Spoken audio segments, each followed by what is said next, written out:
বাংলাদেশের স্বাধীন জনগণ কি চায়?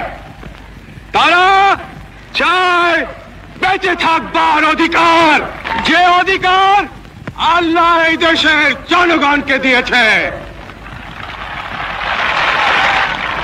এই অধিকার কেউই কেড়ে নিতে পারবে না। প্রিয় ভাইয়েরা, আমরা বেঁচে থাকবার মতো বেঁচে থাকতে চাই।